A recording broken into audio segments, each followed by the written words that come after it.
BJ Counsel. I view the world through the lens of having been followed by a white clerk as a child while shopping in a five and dime. I'm a retired police executive and own UN50, which gives guidance on surviving interactions with police. I'm Harmony Chavis, and I view the world through the lens of one of the most misunderstood and diverse generations in our nation's history. I'm a social worker and a believer of radical kindness and love as modalities of healing. My name is Andrew Counsel. I view the world through the lens of a generational camera phone. I wake up as a black male and go to bed as a black male. I am surviving this never-ending court case we commonly call life in the best way I know how. All right, so welcome back, folks that have been hanging out with us and checking in on our UN50 podcast. Hope everybody's been doing well. Welcome back. For those of you who are consistent listeners, thank you for hanging out with us. And for those of you that are new, my name is BJ Counsel, and UN50 is what we do. It's about teaching people how to safely interact with law enforcement, and we have different guests that talk about something beyond law enforcement, but it all relates back to UN50. Our primary goal when we started this in 2015 is we need people to get home, and that's kind of what it is ultimately. We're not concerned about people really whether or not what side of the aisle, so to speak, they're on. It is the ultimate goal of everybody getting to the house and getting home, and that's what we want to do, want to save lives. And so tonight, our guest, Serena Ballantyne was going to be here with us as a telecommunicator, retired from the Durham Police Department, but she had some family things she had to take care of. So we have Miss Jeryl Anderson, and we'll introduce her in just a minute to join us. So my nephew, Andrew Counsel, how's it been going? I'll introduce you as one of my co-hosts. Harmony Chavis is also my co-host. She may come. She's got some things going on as well. She may pop in, but we have Andrew. So what's up, my man? Nothing much, just like I've been doing, working, getting that, I guess, like working life balance, finding that work-life balance, and also learning the benefit of saying no, learning the benefit of how to receive. Like I usually don't like to receive like gifts or receive anything, so I'm learning the I guess like the how to receive things and accept them respectfully, respect them. Do you know what I mean when I say that though? Yeah, what do you say? What do you mean by how to receive stuff? Because somebody said, you mean like how to receive $100? They don't have any strings attached. I mean, that's easy. But what are you talking about? Like, for example, like if friends want to like, I'm usually the person to give things. Like my love language is to give, not really to receive. So when people receiving, I feel kind of like, you know, that feeling you get when you sing at a table when someone sings happy birthday to you, you kind of just sit. That's what that is. So I'm learning how not to have to feel like a little shell and accept it and love it and learn it. Yeah, you know what? I totally agree with that. And because you're my nephew, I can tell you that's probably rooted in our background and our family. So just know that I too have those issues. So don't feel alone on that one. But I totally get you. It's kind of, it can be a little uncomfortable, but that's just kind of how we were kind of raised on accepting praise and gratitude from everyone else. So yeah, I definitely appreciate that. So yeah, I get it. Thank you. Definitely get it. So cool. Thank you for being here, and glad your things are working out since you were just entering the workforce. So glad that's working out great. So Jeryl Anderson, I've known her for, let's just say 20 years plus, leave it at that. She was when I first met her, she was at the Durham Police Department as a telecommunicator. A lot of folks, that's a 911 operator, but the professional name is telecommunicator. So she's going to introduce herself to her, but just so you understand that when I say she's a professional, she is very involved in her profession by being a member of the organization. She'll tell you about that. And she works in Orange County, but she really is involved in how the profession, and she trains other telecommunicators, very committed to the cause and to her profession. So I'm just glad that she's here to talk about 911 calls, and especially as it relates to the Black community, the marginalized communities, and how they use 911 and help understanding that. So Jeryl, thanks for joining us. I'm excited to have this conversation with you. So go ahead and give us a little brief description about, you know, your little background, and we're going to get right into it because I know you guys got to get on the road. Oh, just as a side note, she's also doing us a huge favor. She's in West Virginia doing some workshop or conference. She can tell you more about that. So she's actually staying in West Virginia to do this podcast for me instead of traveling through the mountains. So she's got about a 4 or 5 hour trip ahead of her to head back to Durham. So thank you for that. That is definitely appreciated. So Jeryl, tell us a little bit about yourself. Well, good evening, everyone. I'm glad to be here and thank you for inviting me.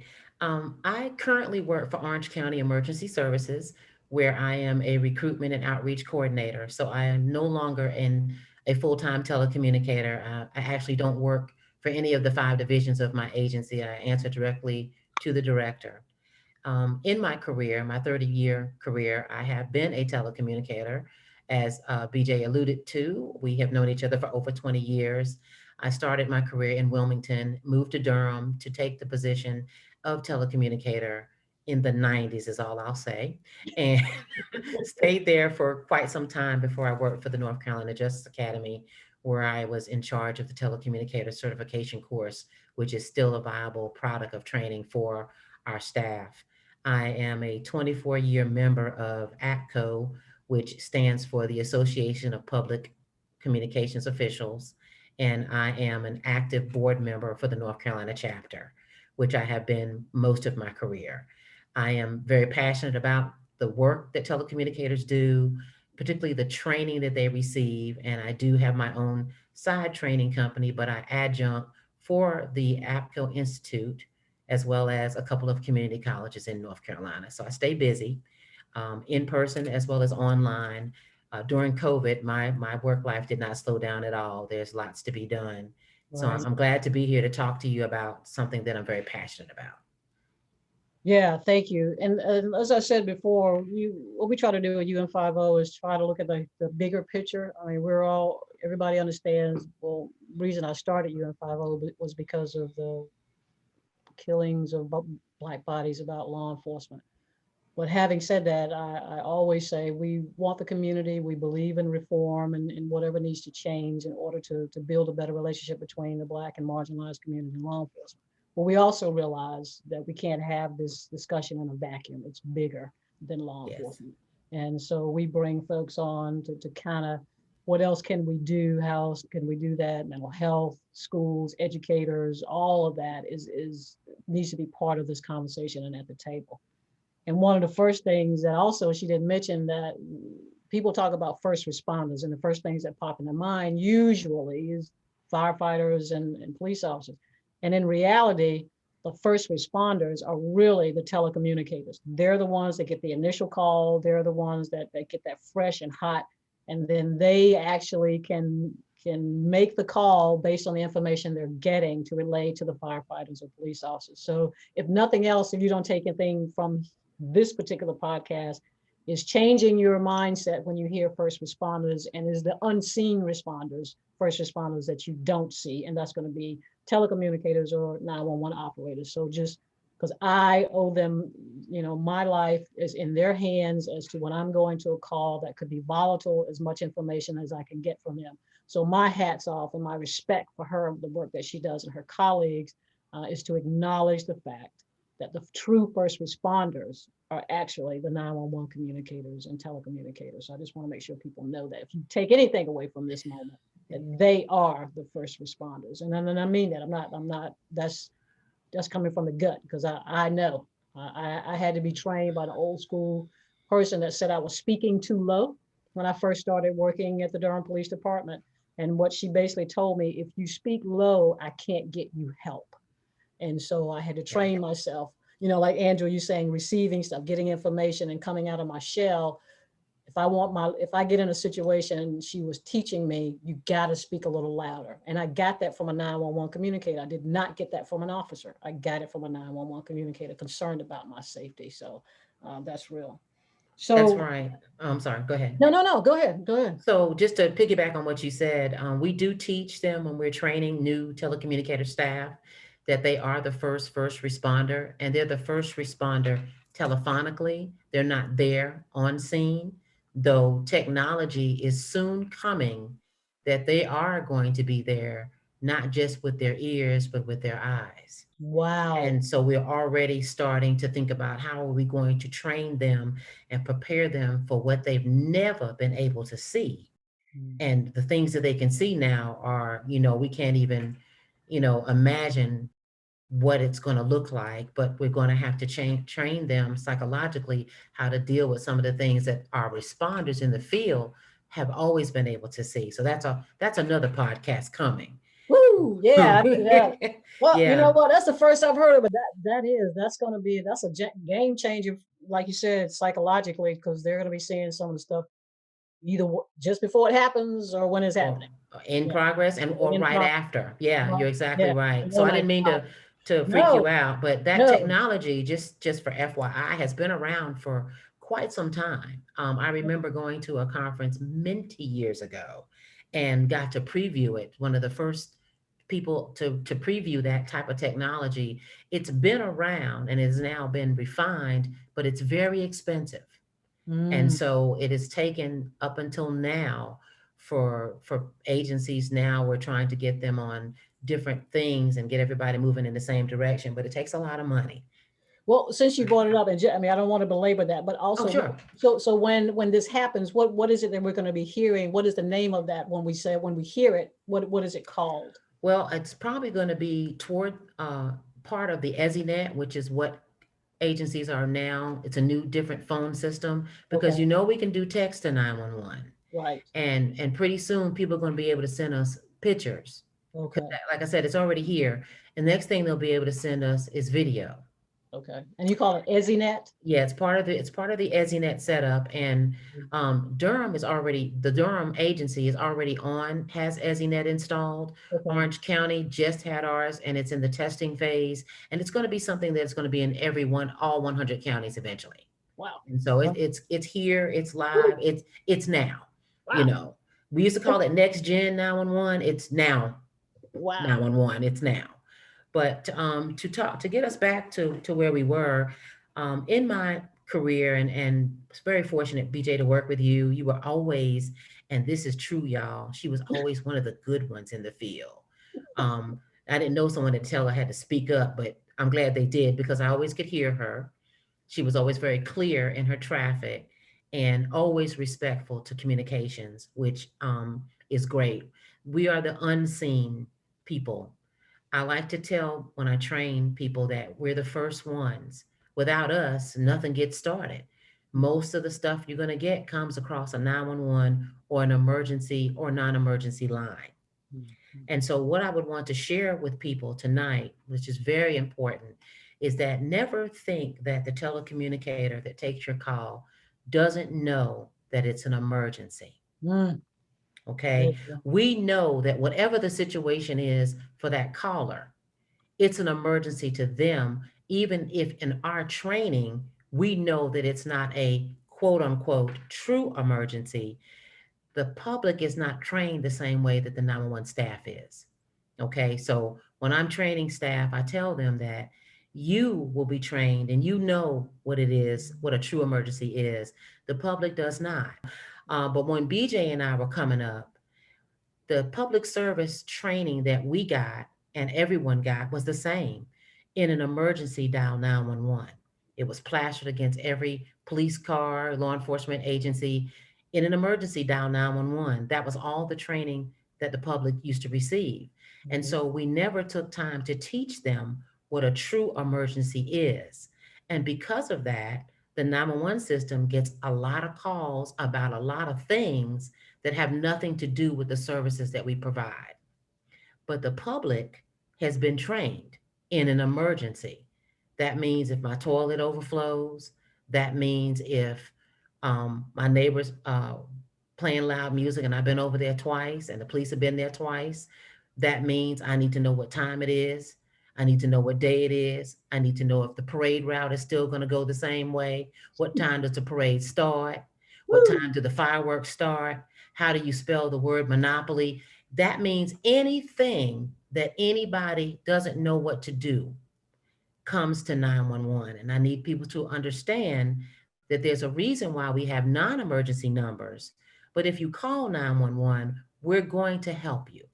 We're going to try our best to answer your questions. But when you call for things that aren't life-threatening or in progress or anything of an emergency type nature, what you do is you clog up the system and you hold up somebody from getting through. That's house might be on fire, someone might be having a heart attack, my baby just fell and bumped his head, hey, I can't wake my mother, she's not responding. Those calls might be being held back because I'm talking to you about what time does the parade start.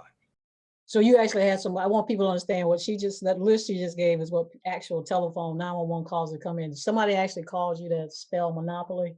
Yes, somebody actually called me about their toilet overflowing, and it's a service call, but it doesn't require a police officer. And Right. I was able to tell them, because I've had my toilet overflow, what to do on a 911 line. Yes.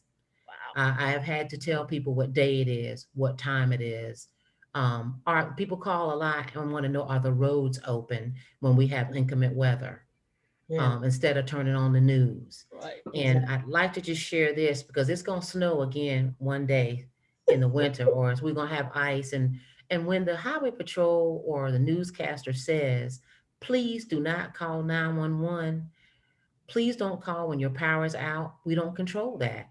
Right. But you should call 1-800-POWER-ON and they can tell you how long it's going to be out. Right. But it's those things because people aren't educated. And that's why we're here tonight, is to Yeah. educate on how to effectively use the 911 system to get some assistance.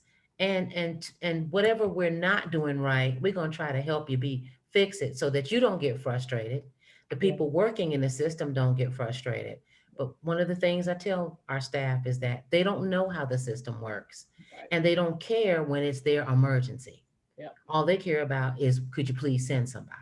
Yeah. Can you talk about a little bit about one of the things that I think you and I talked about it before we came on, was people understanding that when they're talking to you, like the person who answers the call, and you get this, y'all need to hurry up and send someone, that there's dispatching is actually going on. Sure. You're trying to get as much information as you can. The person you're communicating that, now I have called 911. I'm talking to a body, and I am yelling at you and saying, you need to send somebody. You need to send somebody. Kind of give us a little bit of what that looks like, because people Sure. don't, because they're like, well, you talking to me. I don't hear you sending anybody, and what kind of what that looks like. Absolutely. So before I can even get there, let me just give a 20-second lesson on what happens when you dial 911. Okay. So whether you call from your cell phone, or there are some people in the world that still have landlines, all right, and there are still a few payphones in the country. So no matter what you call on, when you call 911, the phone system is developed to impose false rings so that when you call, you know that the phone system is working. Now, BJ, we're old enough to remember when you used to have real telephones and that's what you had. And you'd pick up the phone and you'd listen for a dial tone before you dial. Or if Right. you picked it up and you didn't listen and you dialed and you put it to your ear, you didn't hear nothing, you'd hang it up to reset it and dial again. Right. Okay, so I want everybody on this. Every time the telephone rings, it's 10 seconds. So the telephone system imposes false rings so that while your call is being transferred, hopefully to correct public safety answering point, or PSAP. All right. So I live in Durham. When I dial 911, I expect to get Durham. Right. I work in Orange County, but if I call 911 in Orange County, I expect to get Orange County. But if I live on there's a little funny section between Durham County and Orange County. Sometimes people tell me they live in Durham, but they're so close to the Orange County line that sometimes their call gets routed to the wrong PSAP, and then we can transfer them. That's not the problem. But what I wanted people to realize is that the phone system imposes false rings so that you know the phone system is ringing. We train our staff to answer the phone. Initially, we'd like them ideally to answer on the first ring that they hear, at least by the third ring. Because if they answer on the first ring that they hear, the caller has probably heard 3 or 4 rings. Oh, wow. Okay. Wow. So sometimes when we answer the phone and the caller is already irate and they're yelling and they're screaming because it's taken forever. And we get that. We get Yeah. that. And so we train them, hey, don't respond to that. Don't respond to the behavior of the caller. Respond to the request for service, the need. All Right. right. So when you call into 911, I say my greeting, whatever that is for my agency. Durham 911, what's the location of your emergency? All right. And they start right in. They usually don't listen for the greeting. They're listening for you to stop talking. And that's okay. Right. All right. We are trained to ask them, what is the location of your emergency? When they give us the location, we type that in or we pull it from what's called the Andy Alley screen, automatic number identifier, automatic location identifier. That comes up on the screen, particularly if you're calling from a landline. Now, this is another podcast when we talk about cell technology. Cell technology may or may not give us your name and number. It may only give us the closest tower. All right. So when we say, where's your emergency? Some people respond, well, it's right there on the screen. Sometimes it's not. Wow. Okay, so you still should give them your location. While you're giving me that location, I'm either pulling it from the screen or I'm typing it in. Then I'm going to ask you, is it a house or apartment? That's a valid question. All right. So people got to tell us that.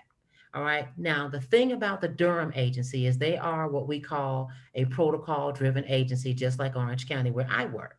That means that they have a pre programmed set of questions for law enforcement, for EMS, and for fire calls. So they answer the phone the same way. They say the greeting, they ask, is it a house or apartment? Then they go right into tell me exactly what happened. While they're taking information from you, once they get what's wrong and where you are, they have enough information to what we call route that call within the computer aided dispatch system that they use for dispatch. So while you're answering the questions, 9 times out of 10, somebody else in the room is pulling that call up, looking at the notes because you can continue to update it while it's being dispatched, and they're dispatching the correct response. What slows down the response is when people become argumentative. Why can't you just send one? Why do I have to answer all these questions? Why aren't you dispatching someone? And those are all valid questions because they're in a crisis state, and we get that. So please know that while you're answering the questions, and sometimes I've said to a caller, someone else in the room is going to dispatch the help. I need for you to answer these questions because the answers that you give to the question is going to help us determine who we need to send. And that's what people got to understand. You can call and ask for us to send one, but until we have enough information, we don't know who to send.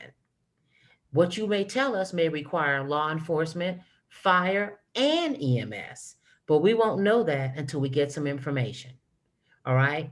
Now, once the call is dispatched, then we have effectively taken that call and given it to the responder. We don't control how fast they drive. We don't control how long it's going to take. Most callers think the minute they disconnect from 911, they should turn around and their service is standing there. We wish it was like that. Right. But the truth of the matter is they must drive where they're going. They have to navigate traffic, even with lights and sirens. Anything can happen between the time of dispatch and we hope a safe arrival.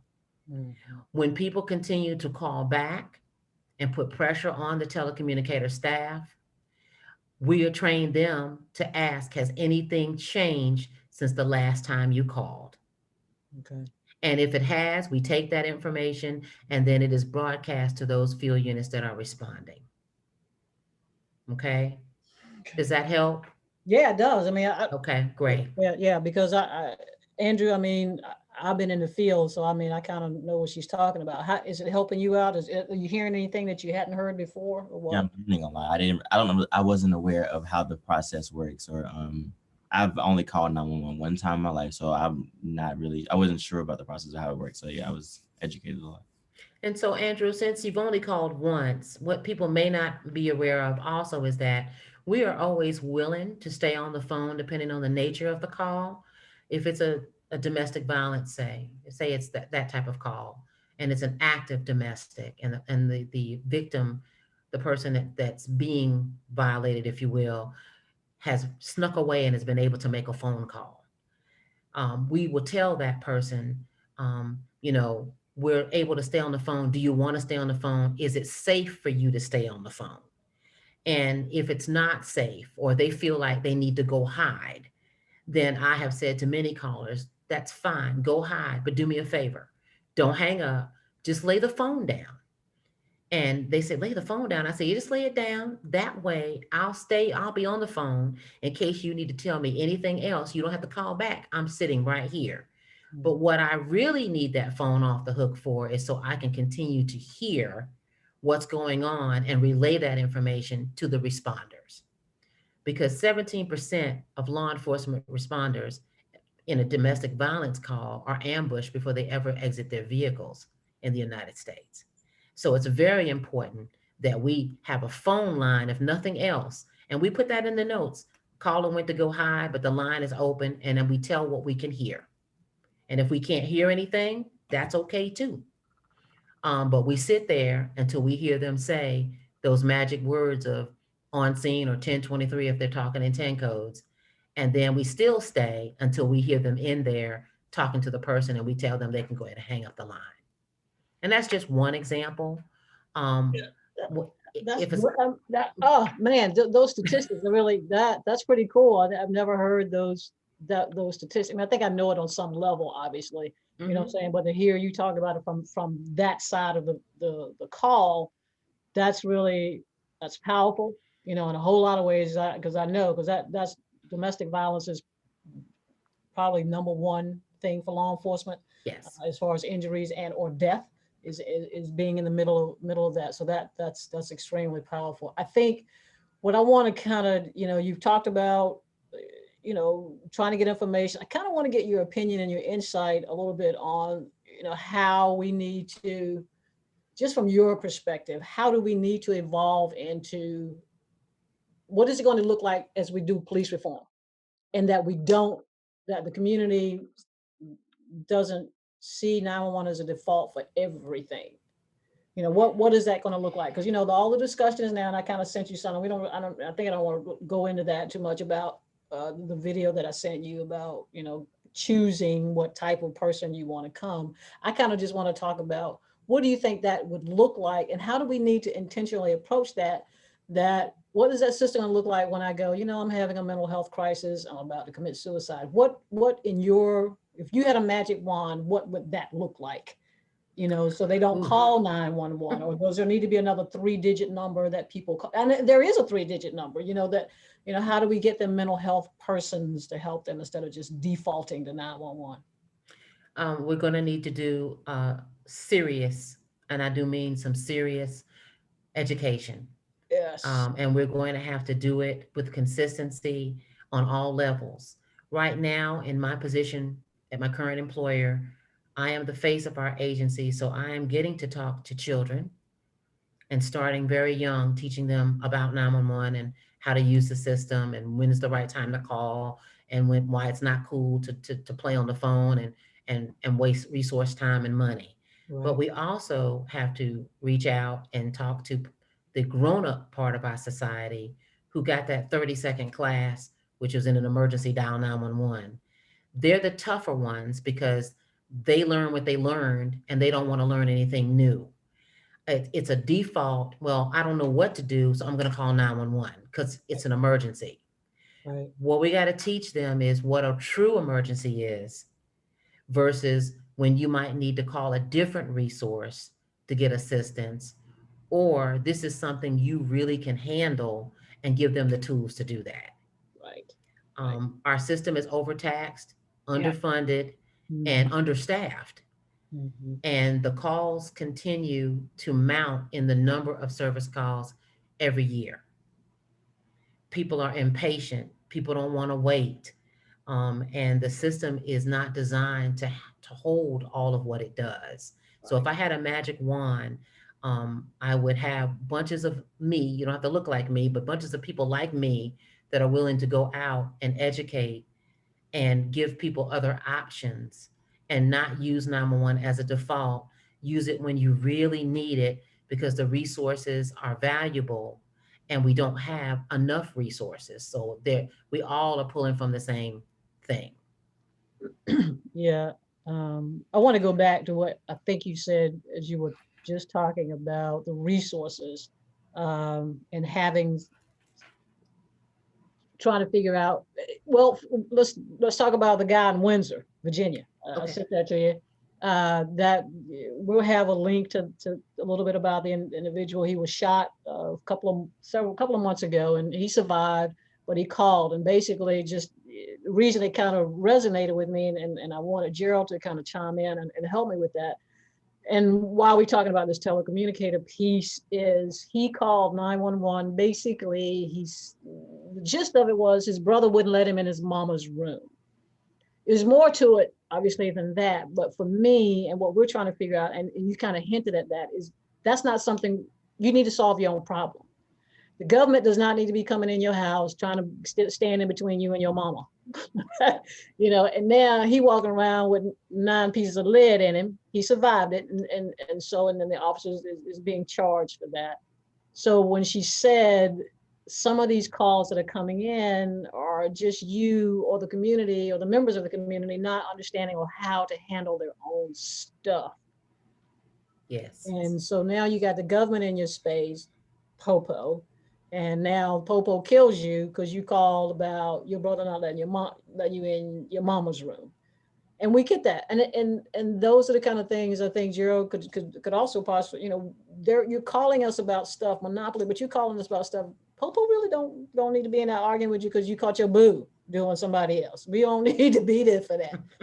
You need to figure out how to handle that. So one of the things that we'll talk about it in the Fusion podcast that we're looking at is called alternative to violence prevention program, which teaches people how to understand what their triggers are in order to figure out how to have disagreements and solve these issues. So for me, being law enforcement, I'm going to 911 calls to help somebody figure out how to have a conversation with their partner, their family members, and I'm only there for 6 minutes. I can't help you with that. So what we got to figure out for these communities, my communities, is how do we help you learn how to navigate that without calling the government into your space? And that is training, is education, is training, and then is, on top of what she's talking about, what's really a true emergency, but what is really the fact that we got to help people educate themselves on how to have these disagreements with each other and not calling a law enforcement officer that don't know you and I'm only going to be there for maybe 6 minutes. I'm not going to help you solve that problem.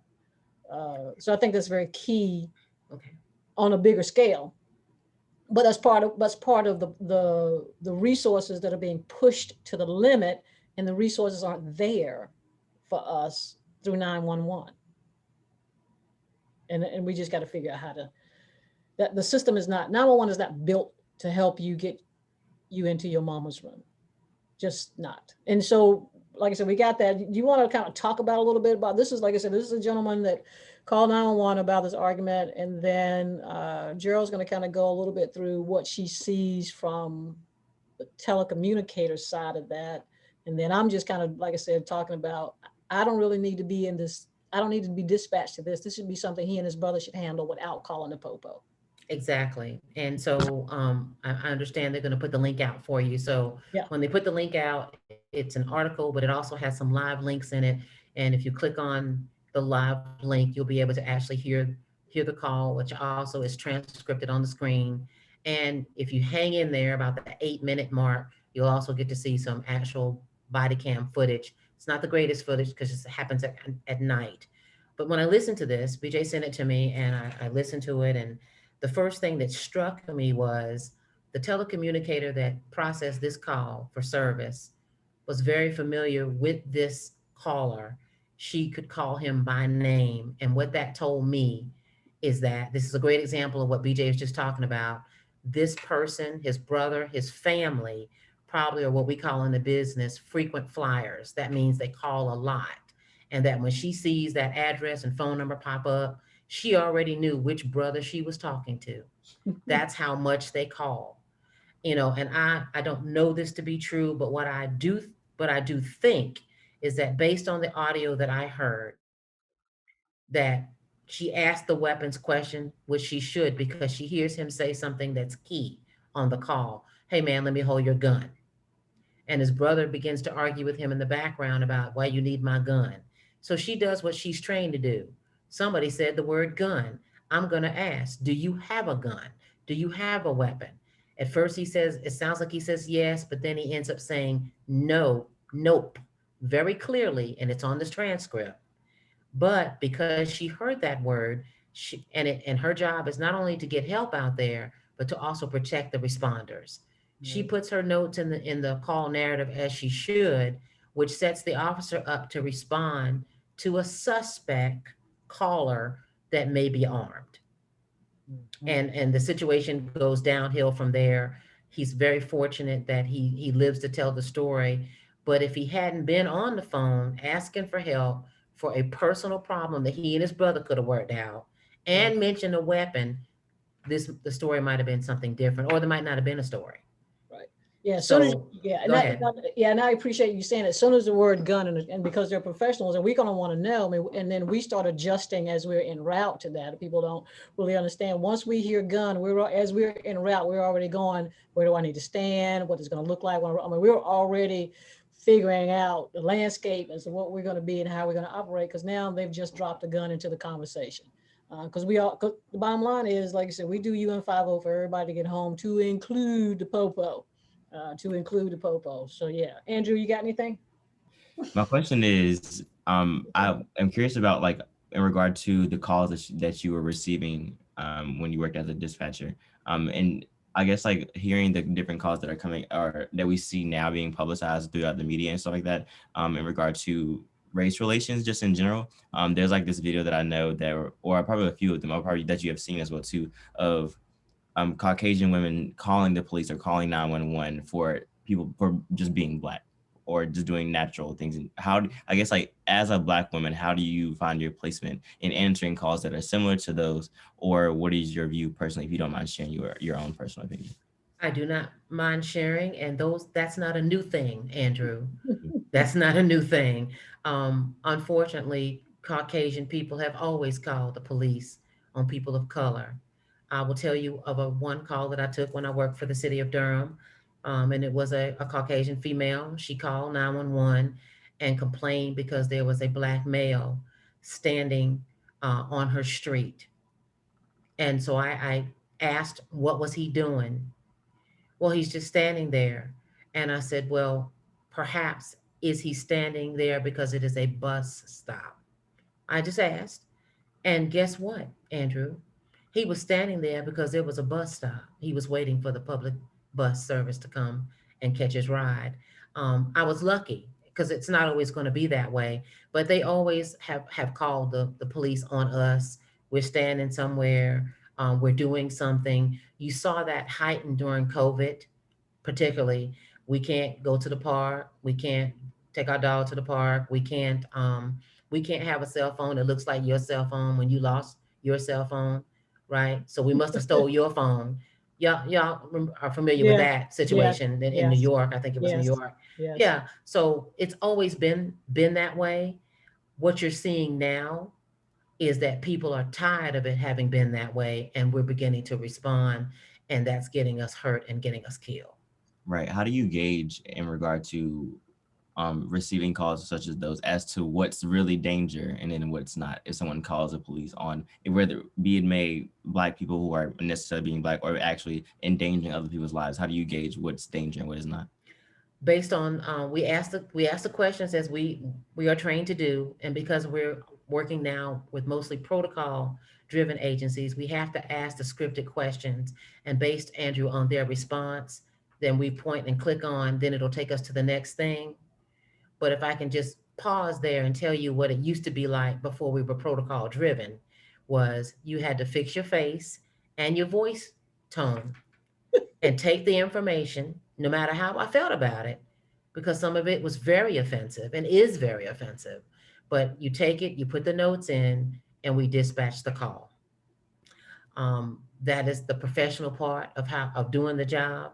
How I feel about it, as I feel as an African American woman, it's not only you, Andrew, that a person will shrink back from in an elevator and clutch their purse. It's not just you because you're a black male. They'll do the same thing to me or BJ. It is the color of our skin, and it is however they have been taught to view us as a people. And so, how do I deal with that? I deal with that professionally because that's what I'm supposed to do. How I feel about it is it's sad and it's annoying. It's annoying, but it's all in how you respond to it. I think that's going to be key.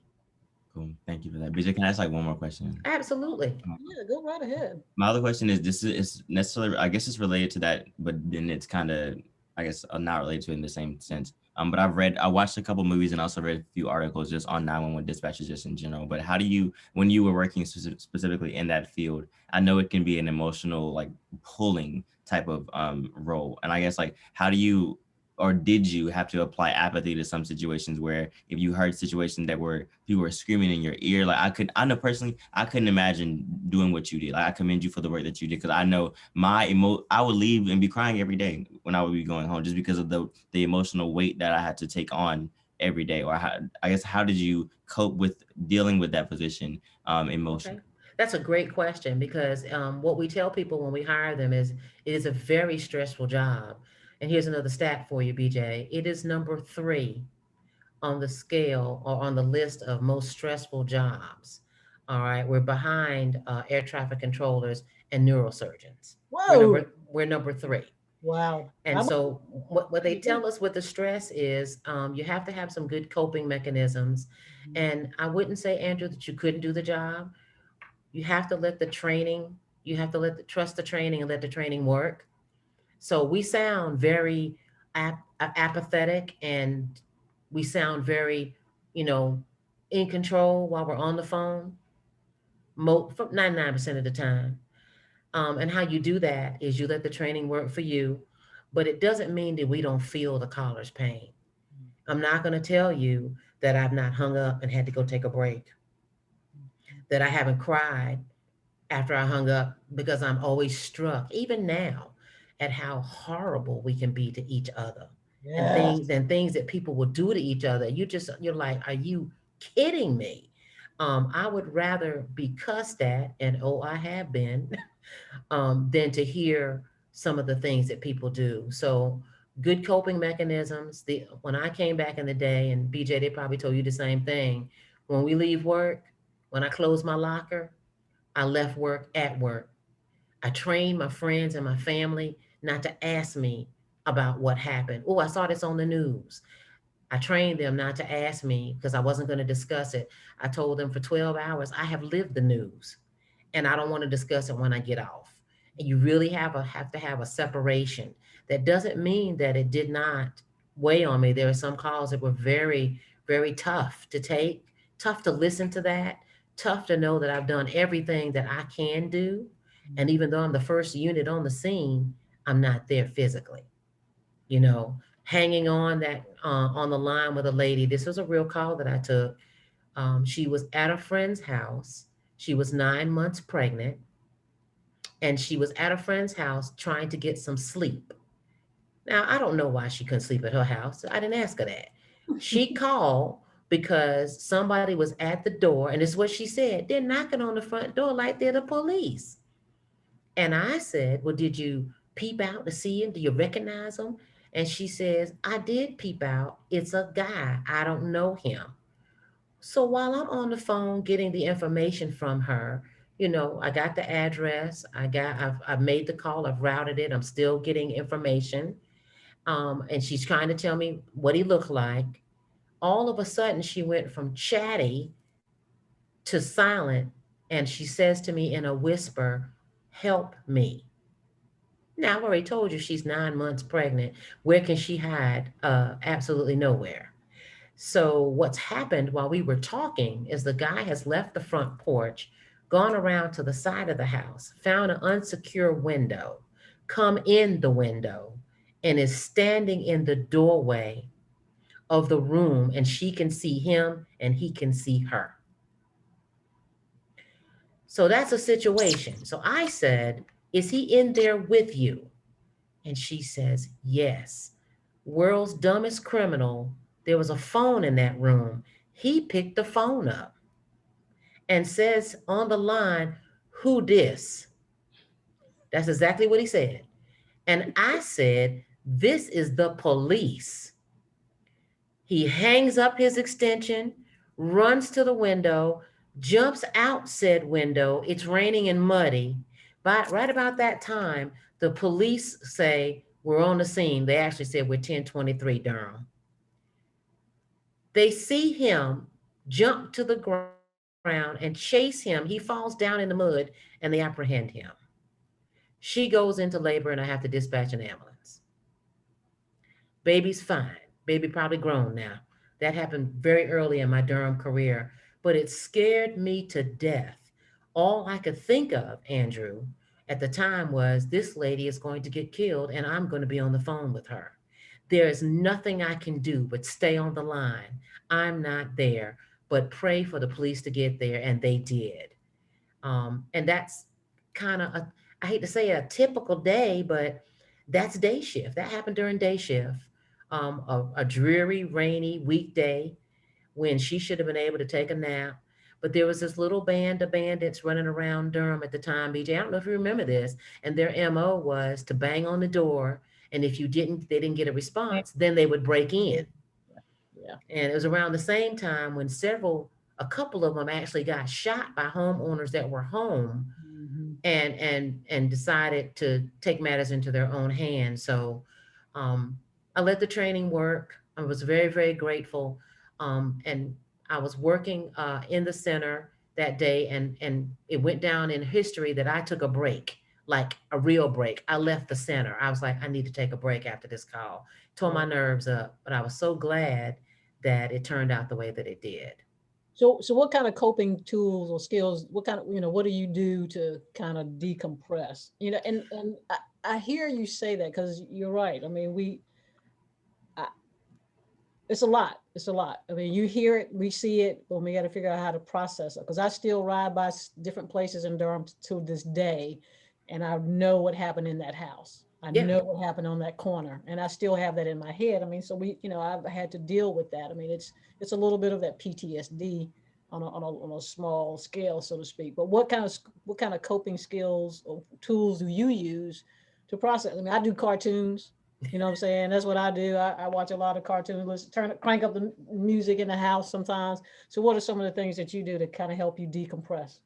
for me, I spend a lot of time. Well, now I'm married. I wasn't haven't always been married my whole career, Andrew. So um, I'm married, so I spend time with my spouse. But when I wasn't married and I was single, I spent time with my mother, my friends, family. I'm trying to make some good memories, have some good times that are stress free, because I think telecommunicators also get a little PTSD. It's more traumatic for us because what we imagine in our mind is probably worse than what you actually see on scene. But we don't get any closure. Every time we answer the phone, it's a new job. And so we rarely ever find out what the closure is. The other thing I used to do, BJ, is I wouldn't watch the news. I watch very little news. I might watch the world news, but I didn't watch local news because I felt like I'd already lived through that. Right. And it was traumatic enough for me. Yeah, that makes Yeah. sense. That Yeah. I'm also traveled a lot. I still travel, but back then, I could travel even more because I was single, and it was like to get away, if you will, and just really just kind of lay the job down. It Yeah. becomes a part of you, Yeah. and you have to really work hard to divide your life from work life, Mhm. your family from work family. We spend a lot of time with the people that we work with, and you don't ever know what you're going to get on the other end of that line when you say your greeting. So you just have to be ready. But the calls that I can still talk about are the calls that really made an impression on me in my career. That's why I can still talk about it. Right. Cool. Good, Andrew, you got anything else? We're gonna get ready to wrap this up because I got to get on the road. So Okay. you got anything else, Andrew? No, I really appreciate you for sharing your story. That hit me because I've never I had a one-on-one conversation with a 911 operator or someone who has served in that position before. So I appreciate you for sharing your story. Yeah, Oh, and thank you for having me. And I know Sharina couldn't be here tonight, but I'm always willing to come back, and we can definitely drill down on some other aspects of 911 service, BJ, as you see fit to do so. thank you. Yeah, and just so yeah, we're Gerald and Serena and I are talking about how to work together collectively together for UN 50 to help communities and talking about what 911 calls look like, how to make those 911 calls, what that looks like in conjunction with you and 50, getting folks there safely and all those things. I'm looking forward to working with Serena and Gerald, and I really appreciate you joining us and giving. I hope folks learn a little bit tonight.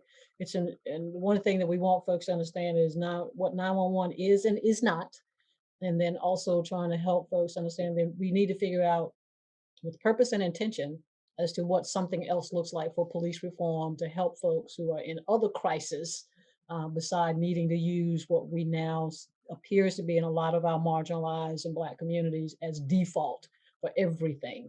And because we don't want to keep calling the popo to your house and then you get killed and you brought the government in simply because you and your brother can't figure out how to resolve your problems. We want to kind of help folks figure that out.